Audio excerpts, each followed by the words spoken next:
Jumpa lagi di pembelajaran biologi. Kali ini kita akan membahas mengenai jaringan tumbuhan. Nah, sebelum membahas lebih detail lagi mengenai jaringan tumbuhan, coba kalian perhatikan pada gambar ini. Jadi ini merupakan tanaman yang dikembangbiakkan dalam botol. Nah, perkembangbiakan ini biasanya menggunakan teknik kultur jaringan. Kita tahu tumbuhan itu merupakan organisme multiseluler yang terdiri atas banyak sel. Nah, sel-sel tumbuhan yang memiliki bentuk, susunan, dan fungsi yang sama itu akan membentuk suatu jaringan. Nah, mengenai istilah jaringan di sini sudah dibahas di bab sebelumnya. Beberapa jenis jaringan yang berbeda itu akan membentuk suatu organ, misalnya ada akar, batang, daun, bunga, buah, dan biji. Nah, beberapa organ tumbuhan itu dimanfaatkan untuk perkembangbiakan tumbuhan tersebut, di mana kita tahu perkembangbiakan pada tumbuhan itu ada dua cara, yaitu secara generatif dan secara vegetatif. Yang secara generatif tentunya menggunakan tumbuhan biji, sedangkan secara vegetatif itu biasanya menggunakan batang, umbi, atau bisa juga tunas pada akar dan daun. Nah, dari gambar ini merupakan kemajuan di bidang bioteknologi yang memungkinkan perkembangbiakan tanaman itu menggunakan metode kultur jaringan. Nah, bagaimana mengenai kultur jaringan? Jadi kultur jaringan ini memanfaatkan sifat totipotensi suatu tumbuhan. Prinsipnya yaitu kultur jaringan menumbuhkan jaringan dari sel-sel hidup pada medium khusus secara in vitro. Nah, hasil dari teknik kultur jaringan yaitu menghasilkan produk yang lebih banyak, kemudian memerlukan waktu yang lebih singkat, dan lahan yang diperlukan tidak terlalu luas. Jadi itu kelebihan dari metode kultur jaringan. Nah, jaringan yang akan dikultur itu biasanya diambil dari jaringan yang muda, yang berasal dari akar, batang, maupun daun. Nah, mengapa kultur jaringan menggunakan jaringan yang masih muda, atau jenis jaringan apa yang terdapat pada baik akar, batang, atau daun? Kita bahas selanjutnya. Baik, tujuan pembelajaran kita kali ini, yang pertama mengidentifikasi ciri dan jaringan pada tumbuhan, kemudian yang kedua menjelaskan struktur dan fungsi jaringan pada tumbuhan. Ya, jadi ini materi pokok yang akan kita pelajari. Jadi jaringan tumbuhan itu ada jaringan meristem dan jaringan dewasa. Kemudian ada organ tumbuhan yang meliputi akar, batang, daun, bunga. Kemudian totipotensi dan kultur jaringan yang tadi sudah disinggung sedikit. Selanjutnya mungkin langsung masuk ke materi, yaitu jaringan pada tumbuhan. Jadi jaringan pada tumbuhan ada dua, ada jaringan meristem dan jaringan dewasa. Yang pertama kita bahas dulu mengenai jaringan meristem. Jaringan meristem atau disebut juga jaringan embrional. Jadi ini merupakan jaringan yang sel-selnya aktif membelah diri secara mitosis. Nah, kemampuan jaringan meristem bermitosis itu secara terus-menerus sehingga menyebabkan bertambahnya sel baru. Nah, apa ciri-ciri dari jaringan meristem? Yang pertama yaitu ukuran selnya kecil, terdiri dari sel-sel muda dalam fase pembelahan dan pertumbuhan. Makanya dikatakan meristem karena dia terdiri dari sel muda dan masih aktif membelah. Memiliki dinding sel yang tipis, kemudian memiliki nukleus dengan ukuran yang besar, vakuolanya berukuran kecil, mengandung banyak sitoplasma dan memiliki bentuk kubus. Jadi ini karakteristik dari jaringan meristem. Ya, jadi ini macam jaringan meristem berdasarkan asalnya itu ada jaringan meristem primer dan meristem sekunder. Sedangkan berdasarkan posisi dalam tumbuhan itu ada meristem apikal, meristem interkalar, dan meristem lateral. Kita bahas satu persatu dari meristem primer. Jadi bisa dilihat di sini, meristem primer itu jaringan meristem pada tumbuhan dewasa yang sel-selnya masih aktif membelah. Nah, umumnya meristem primer ini terdapat di ujung batang dan ujung akar. Jadi bisa dilihat di sini. Jadi ini merupakan meristem yang berada di pucuk batang, sedangkan ini ada di ujung akar. Nah, yang di ujung batang atau di pucuk batang, jadi bisa dilihat di sini jika diperbesar, ini akan membentuk tunas apikal. Jadi tunas apikal ini terdiri dari meristem apikal. Kemudian yang di bagian akar, jadi ini jika diperbesar, jadi ini terdapat meristem yang akan membentuk akar lateral. Jadi ini berkembang sehingga terbentuklah akar lateral. Nah, di bagian ujung dari akar lateral itu terdapat meristem apikal akar. Sedangkan ini merupakan rambut dari akar. Nah, yang paling bawah yang mendekati tudung akar itu meristem apikal akar. Jadi ini posisi atau meristem primer yang terdapat di ujung batang dan ujung akar.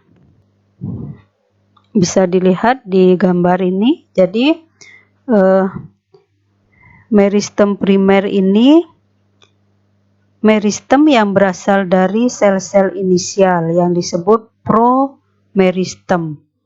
Nah, promeristem ini merupakan jaringan meristem yang sudah ada ketika tumbuhan masih berada dalam fase embrio. Nah, promeristem ini akan berkembang menjadi protoderma. Jadi ini protoderma ini asalnya dari promeristem, kemudian prokambium, kemudian meristem dasar. Nah, masing-masing bagian ini akan mengalami diferensiasi. Jadi pada protoderma itu akan mengalami diferensiasi menjadi jaringan epidermis. Jadi ini akan menjadi jaringan epidermis. Sedangkan prokambium itu akan berdiferensiasi menjadi sistem jaringan pengangkut. Kemudian meristem dasar itu akan berkembang menjadi parenkim atau jaringan dasar. Jadi masing-masing ketiga bagiannya akan mengalami diferensiasi. Nah, ini pada bagian akar. Jadi pada gambar yang ini, pada bagian akar itu ada 3 daerah. Jadi bagian atas ini merupakan daerah pendewasaan yang disebut maturasi. Kemudian bagian bawah itu daerah pembelahan, proliferasi, dan yang terletak di antara daerah pendewasaan dan daerah pembelahan itu dinamakan daerah pemanjangan atau elongasi.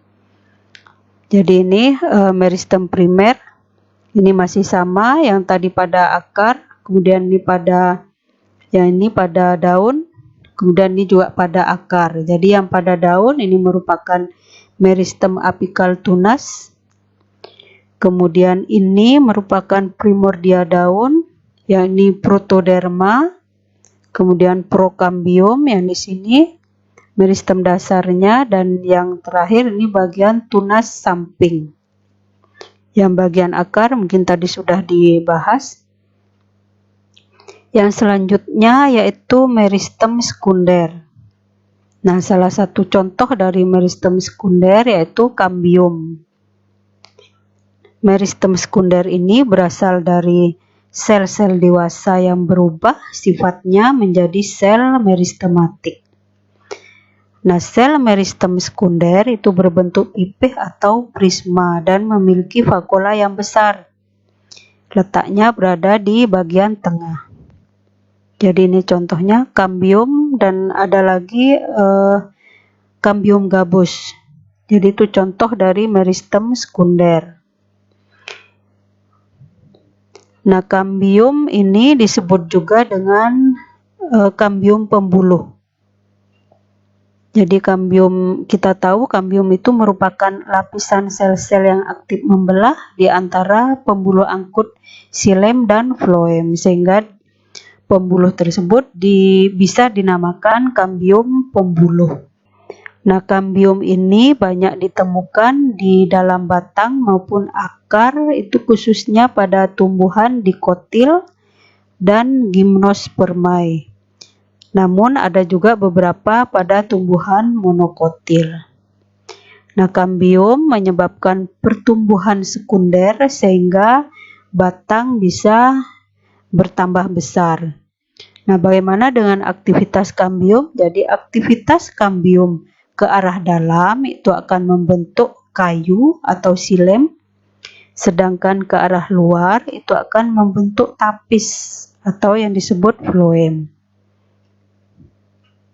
Kemudian yang kedua, contoh yang kedua itu kambium gabus atau disebut velogen.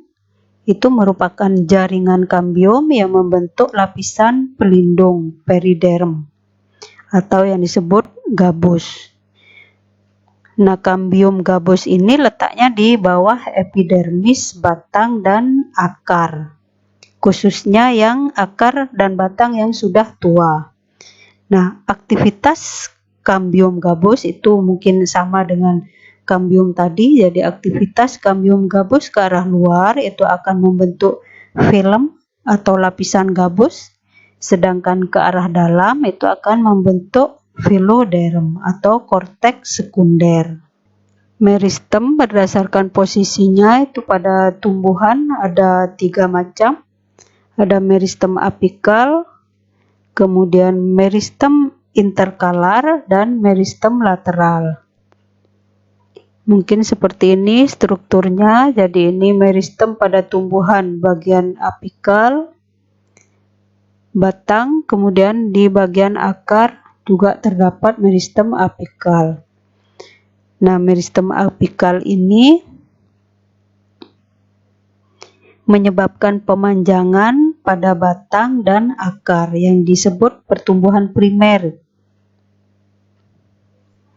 Kemudian untuk meristem interkalar itu merupakan atau bisa disebut meristem antara. Mungkin di belakang ada gambarnya yang lebih jelas. Jadi ini meristem interkalar. Jadi biasanya terdapat di antara jaringan dewasa atau jaringan yang sudah berdiferensiasi. Contohnya yaitu meristem pada pangkal ruas tumbuhan golongan rumput-rumputan. Nah, meristem interkalar ini menyebabkan pemanjangan ruas batang dan menyebabkan terbentuknya bunga. Di mana jaringan yang terbentuk oleh meristem interkalar itu termasuk jaringan primer. Kemudian meristem lateral itu biasanya terdapat di meristem atau bisa disebut meristem samping. Jadi ini pada strukturnya di sini. Meristem lateral atau meristem samping ini terletak memanjang sejajar permukaan batang. Jadi contohnya itu pada kambium pembuluh. Jadi ini contoh dari meristem lateral. Di samping itu juga terdapat pada kambium gabus. Nah, aktivitas dari meristem lateral itu akan membentuk jaringan sekunder. Jadi pada gambar ini bisa diperhatikan, jadi bagian pada pucuk batang itu jika diperbesar jadi pertumbuhan. Jadi ini pertumbuhan primer pada batang. Ini jika dilihat dari irisan melintangnya, jadi ini bagian-bagiannya. Bagian luar ada epidermis, kemudian lapisan di dalamnya itu korteks, kemudian ada floem, kemudian yang berdampingan dengan floem itu ada xilem, sedangkan ini ada empulur. Nah, sedangkan pertumbuhan sekunder pada batang itu bisa dilihat di sini. Jadi ini jika dipotong secara melintang, ini merupakan pertumbuhan sekunder pada batang, di mana bagian-bagiannya, bagian paling luar yaitu ada periderm, kemudian ini kambium, ada korteks, kemudian ada floem, kemudian ada kambium, ini silemnya, kemudian ini empulur. Yang berikutnya yaitu jaringan dewasa. Jadi jaringan dewasa di sini ada 4 macam. Ada jaringan epidermis, jaringan dasar atau disebut jaringan parenkim, kemudian jaringan penyokong, dan jaringan pengangkut. Kita bahas satu persatu dulu dari jaringan epidermis. Atau sebelumnya akan dibahas dulu mengenai jaringan dewasa secara umum. Jadi jaringan dewasa ini merupakan jaringan yang berasal dari pembelahan sel-sel meristem primer maupun sekunder yang telah mengalami diferensiasi atau perubahan bentuk sesuai dengan fungsinya. Nah, karakteristik dari jaringan dewasa bisa dilihat di sini, tidak melakukan aktivitas perbanyakan diri, kemudian sel-sel berukuran relatif besar dibanding dengan sel-sel meristem. Yang ketiga yaitu memiliki vakula yang besar sehingga mengandung sedikit plasma sel.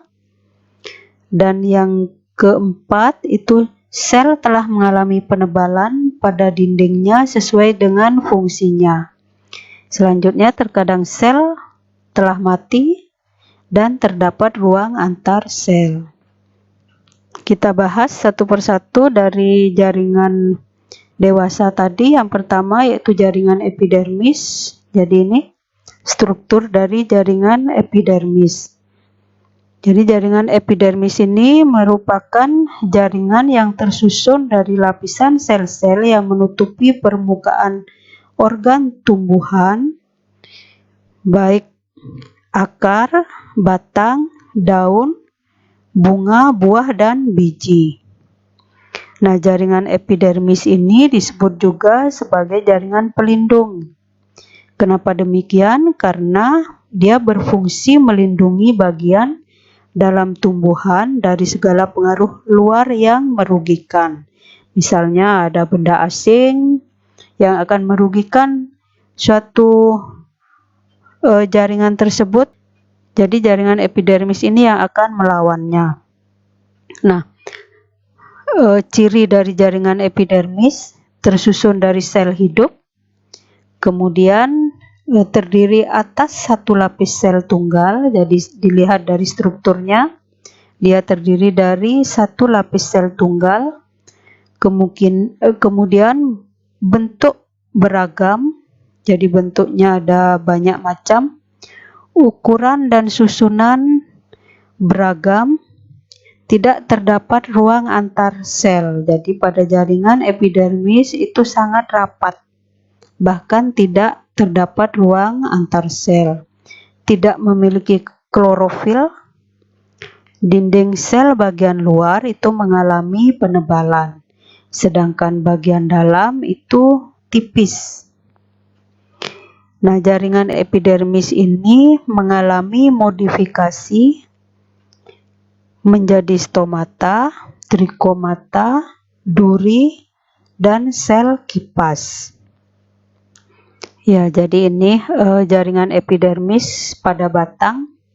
Jadi letaknya di bagian paling luar, sedangkan pada daun itu ada dua, ada epidermis bagian atas dan epidermis bagian bawah. Sedangkan pada bagian akar itu terletak di lapisan paling luar. Ya, jadi ini derivat epidermis tadi. Ini yang berupa stomata. Stomata atau bisa disebut mulut daun.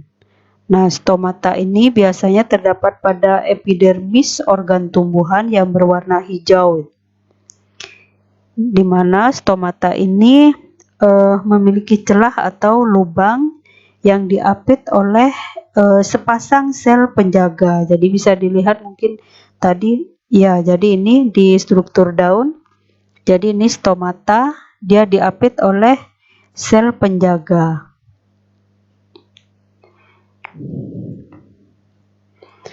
Kemudian yang kedua yaitu trikomata. Nah, trikomata ini disebut juga rambut-rambut. Jadi trikomata ini merupakan rambut dari epidermis yang terdiri atas sel tunggal atau banyak sel. Trikomata ini biasanya terdapat pada hampir seluruh organ tumbuhan, misalnya pada akar, batang, daun, bunga, buah, dan biji.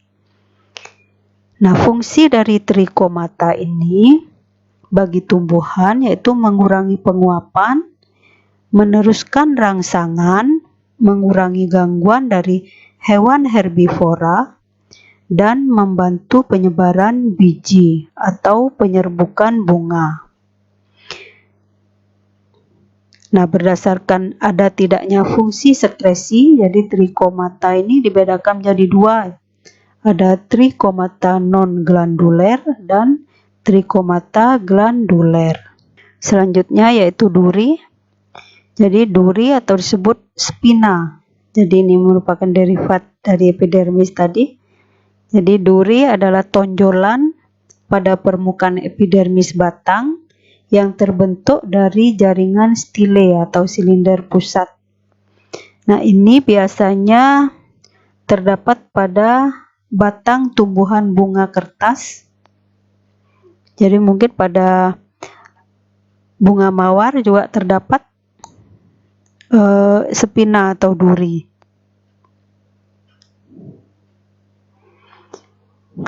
Selanjutnya yaitu jaringan parenkim.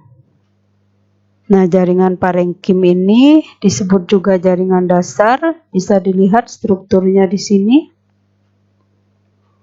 Jadi seperti ini struktur dari jaringan parenkim. Di mana jaringan parenkim ini jaringan yang terbentuk dari sel-sel hidup dengan struktur morfologi yang bervariasi. Nah, jaringan ini bertanggung jawab terhadap segala proses fisiologis. Nah, kenapa dikatakan jaringan parenkim? Karena dapat dijumpai hampir di setiap bagian tumbuhan. Jadi itulah kenapa dikatakan jaringan parenkim atau jaringan dasar. Baik itu pada batang dan akar. Nah, karakteristik dari jaringan parenkim bisa dilihat di sini. Membran sel penyusun jaringan parenkim itu tipis. Kemudian sel parenkim itu merupakan sel hidup, di mana di bagian tengah ruang sel itu terdapat vakuola yang besar dan biasanya berisi zat-zat makanan cadangan. Nah, sel parenkim berbentuk segi banyak atau poligonal. Jadi ini bentuk dari poligonal. Kemudian memiliki ruang antar sel yang memungkinkan terjadinya pertukaran atau peredaran zat-zat. Jadi berbeda dengan jaringan epidermis tadi yang tidak mempunyai ruang antar sel atau rapat. Nah, pengelompokan dari jaringan parenkim jadi berdasarkan bentuknya, itu ada parenkim palisade, parenkim bunga karang, kemudian parenkim bintang, dan parenkim lipatan. Sedangkan berdasarkan fungsinya itu ada parenkim asimilasi, parenkim cadangan makanan, parenkim air, parenkim udara atau disebut aerenkim, parenkim alat angkut, kemudian yang terakhir parenkim penutup luka. Kita bahas satu persatu dari parenkim palisade. Nah, parenkim palisade ini biasanya bisa kita temukan itu pada struktur daun.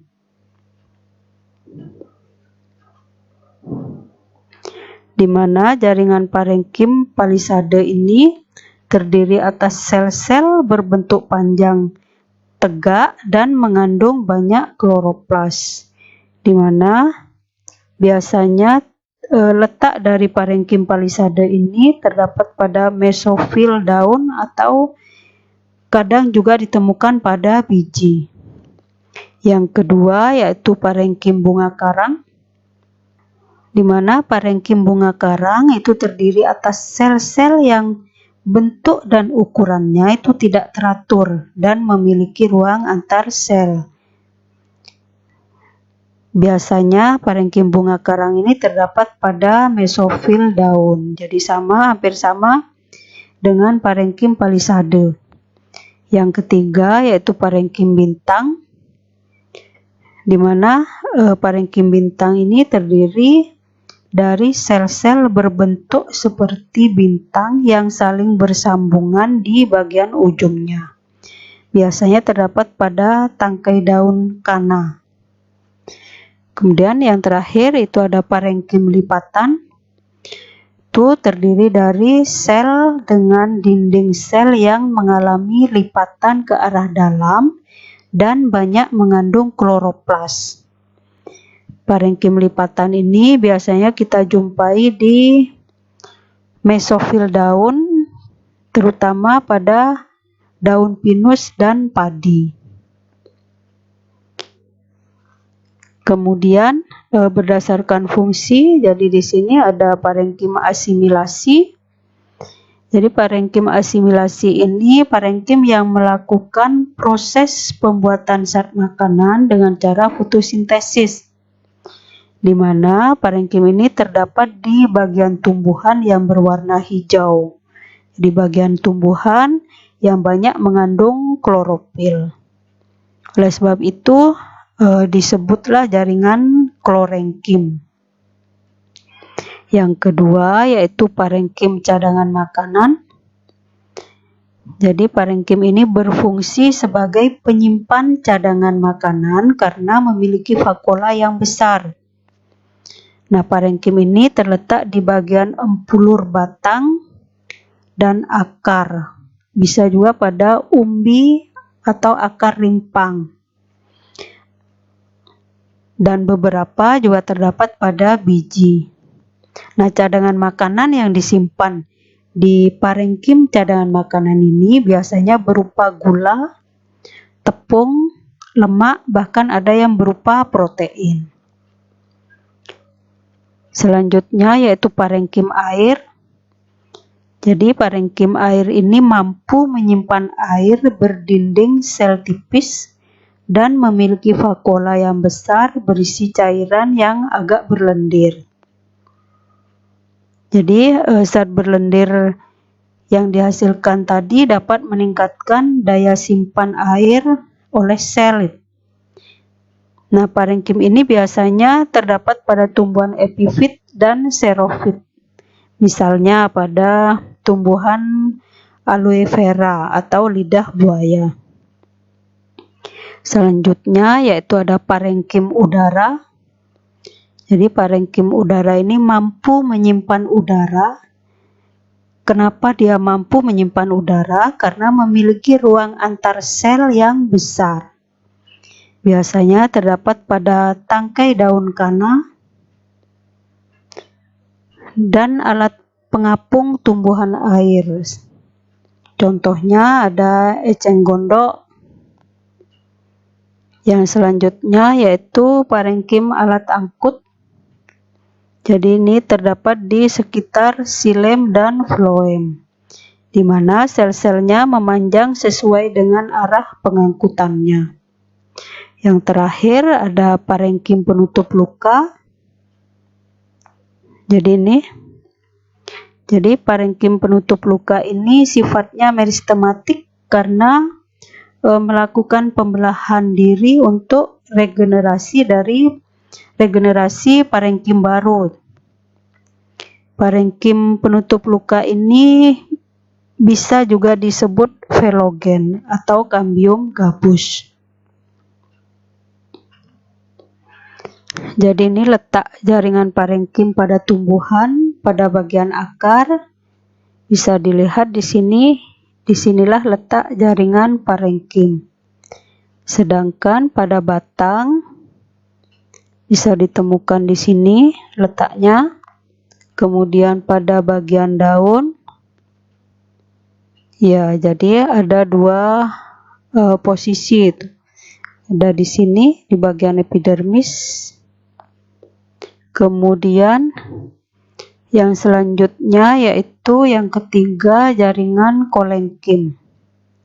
Nah, jaringan kolenkim bisa dilihat strukturnya di sini. Jadi merupakan jaringan penguat pada organ-organ tumbuhan yang masih aktif mengadakan pertumbuhan dan perkembangan. Jaringan ini biasanya terdapat pada batang, daun, dan pada bagian bunga dan buah. Serta juga terdapat pada akar, namun akar yang terkena cahaya matahari. Nah, pada bagian batang, kolenkim itu ditemukan dalam bentuk silinder atau jalur-jalur yang membujur. Sedangkan pada daun, kolenkim biasanya ditemukan di salah satu sisi dari kedua sisi tulang daun. Kemudian biasanya terdapat pada tumbuhan monokotil yang tidak memiliki jaringan kolenkim. Nah, biasanya yang tidak memiliki jaringan kolenkim itu tumbuhan monokotil. Nah, bagaimana karakteristik dari jaringan kolenkim? Yang pertama yaitu merupakan jaringan yang homogen yang tersusun atas sel hidup yang bentuknya memanjang. Yang kedua, dinding sel primer dipertebal oleh senyawa pektin, selulosa, dan hemiselulosa. Kolenkim tidak berlignin. Pada dinding sel kolenkim itu mengalami penebalan, tidak meliputi seluruh dinding sel. Jadi yang mengalami penebalan itu hanya tempat tertentu, tidak semuanya pada dinding selnya. Kemudian pada umumnya itu jaringan kolenkim berasal dari prokambium, tetapi ada juga yang berasal dari meristem dasar. Nah, sifat dari kolenkim itu plastis. Strukturnya seperti ini.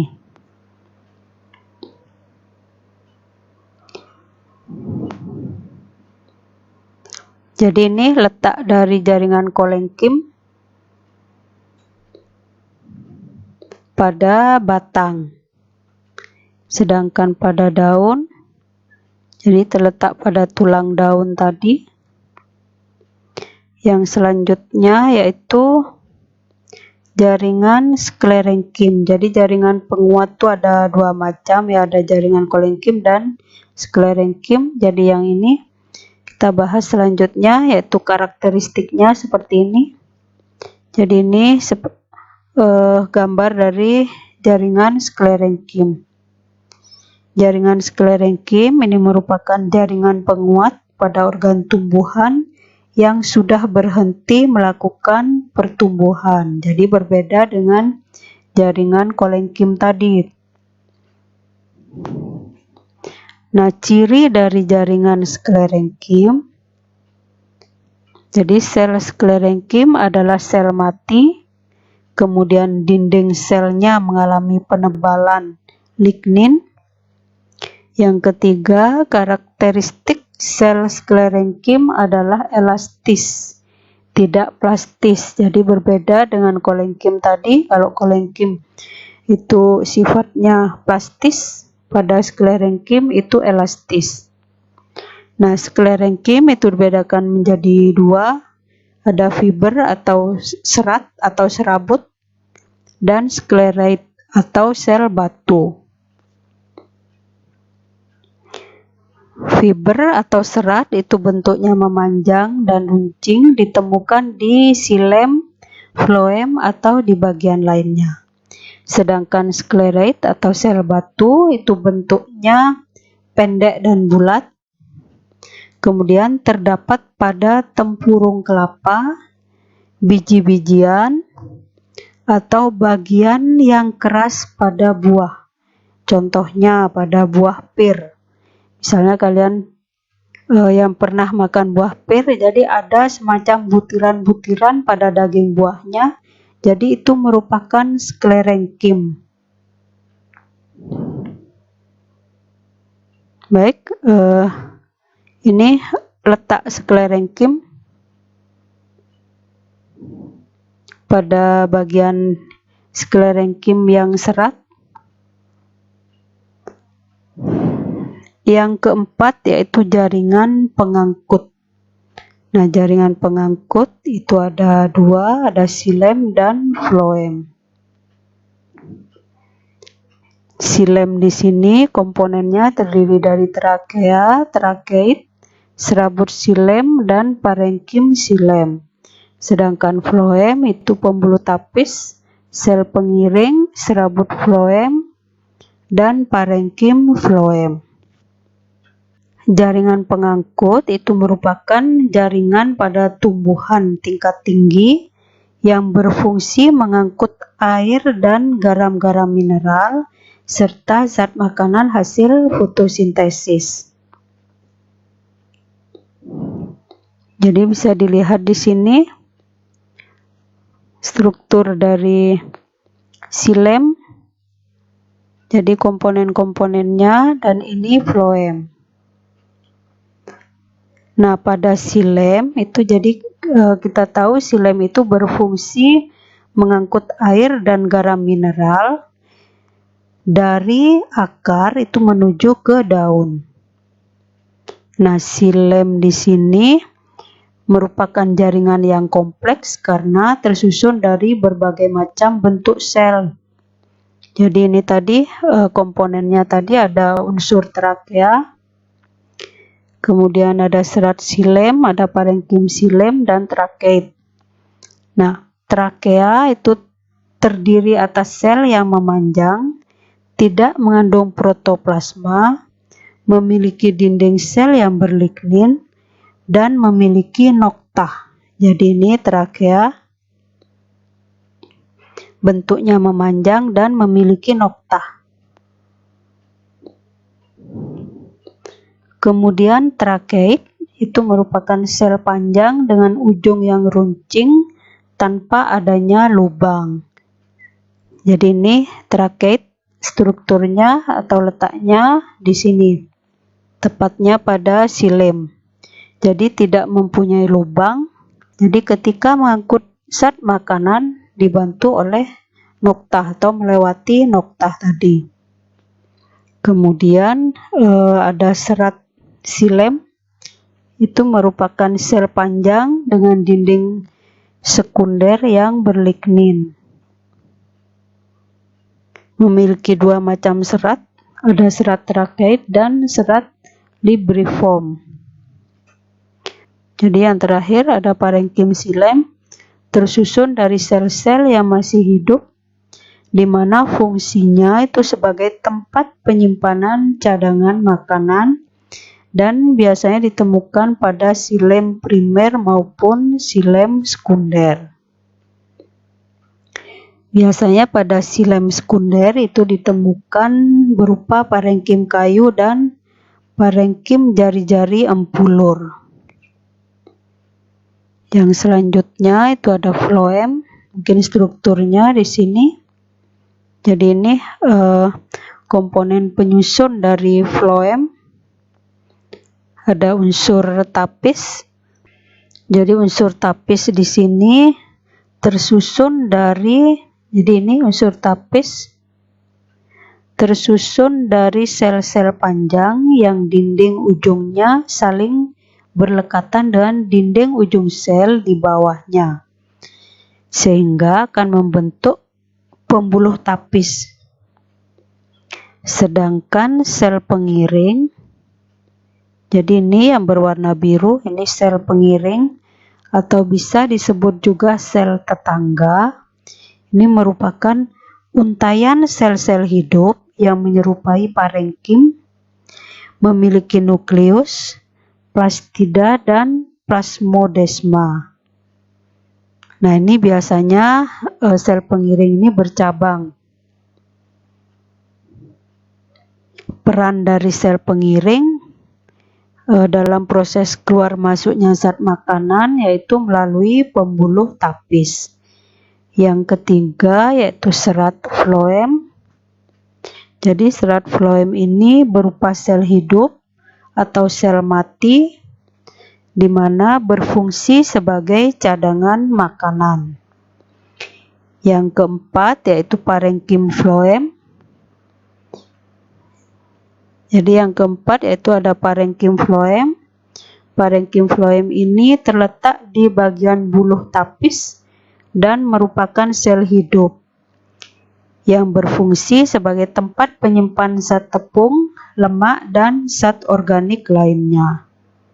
Jadi ini bagian dari xilem, ada lapisan paling luar, epidermis, kemudian korteks, empulur, dan kambium. Jadi kambium terletak di antara xilem dan floem.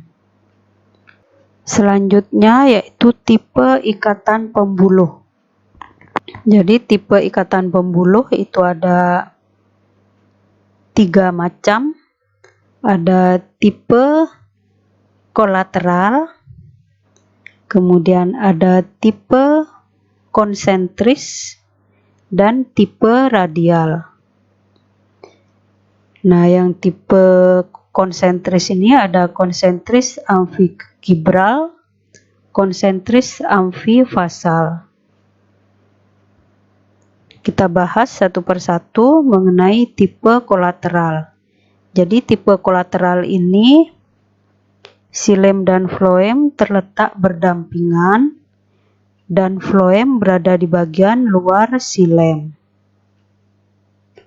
Ini dibedakan menjadi 3 macam, ada kolateral terbuka, ada kolateral tertutup, dan bikolateral.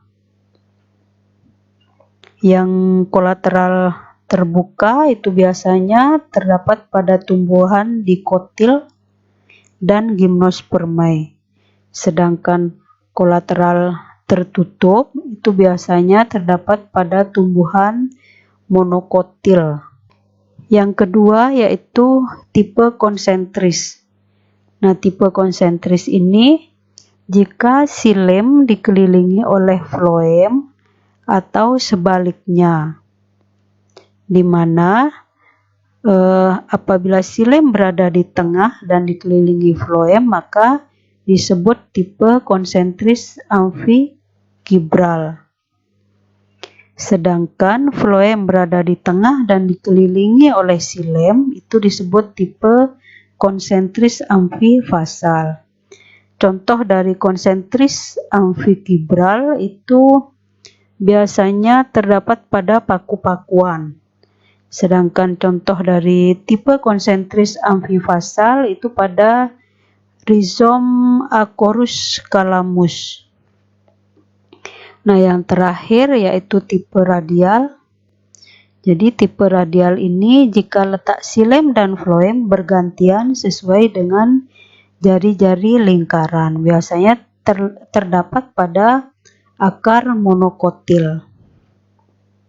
Jadi ini tipe ikatan pembuluh.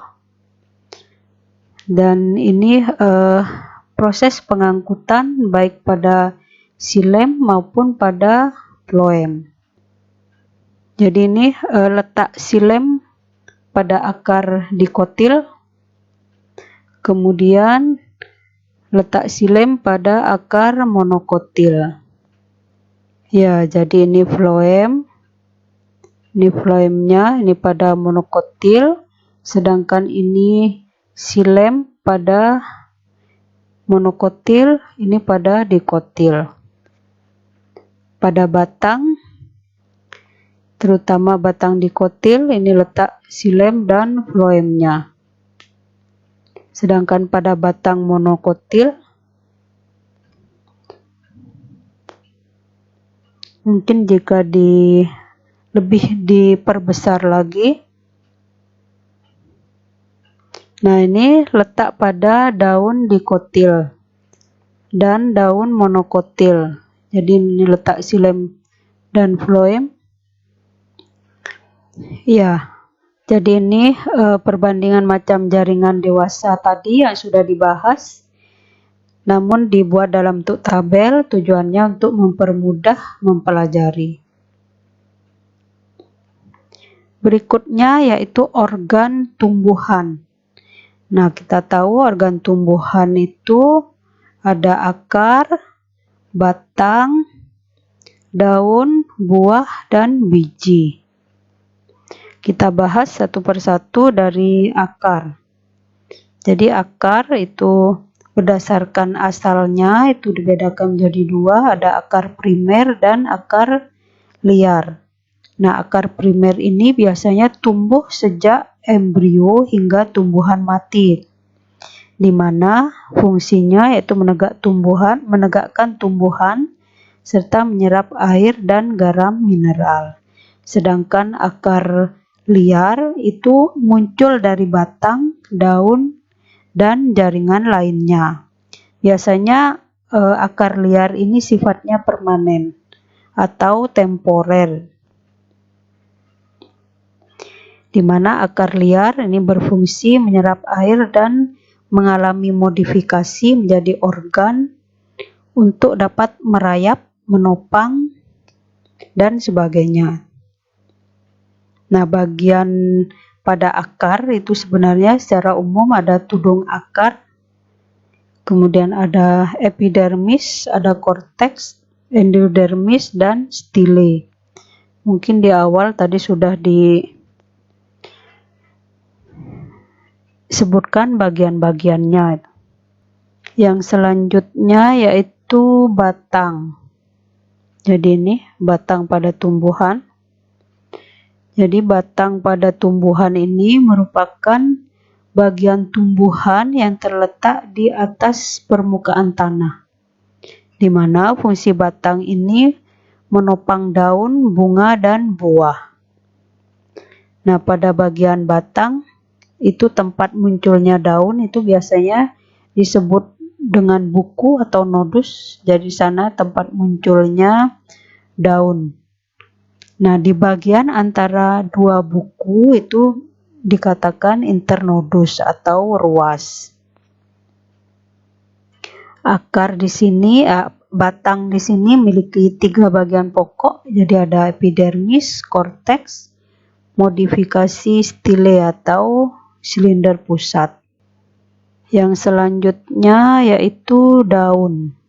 Nah, daun merupakan salah satu organ tumbuhan yang berperan sebagai pabrik pengolah makanan bagi sebagian besar tumbuhan.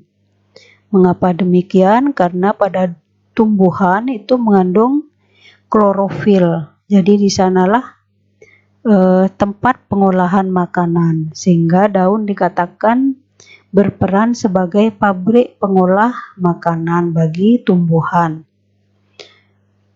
Nah, bagian daun secara umum itu ada jaringan pelindung atau epidermis, ada jaringan dasar atau mesofil, ada jaringan pengangkut, jaringan penguat, dan jaringan sekretori. Selanjutnya yaitu ada bunga. Jadi bunga ini merupakan alat reproduksi seksual pada tumbuhan. Nah, bunga itu ada dua macam, ada bunga sempurna dan ada bunga lengkap. Nah, bunga sempurna ini biasanya terdiri dari putik dan benang sari, sedangkan bunga lengkap itu terdiri dari putik, benang sari, dan perhiasan bunga lainnya seperti kelopak, mahkota, dan sebagainya. Kemudian Ibu tambahkan buah. Jadi buah ini merupakan perkembangan lebih lanjut dari bakal buah. Nah, buah di sini ada berapa macam? Ada buah kering pecah, ada buah kering tidak pecah, buah berdaging. Nah, pada buah berdaging itu biasanya perikarpium itu berdiferensiasi menjadi esokarpium atau epikarpium dan endokarpium. Nah, pada buah kering eksokarpium itu memiliki karakteristik seperti sklerenkim.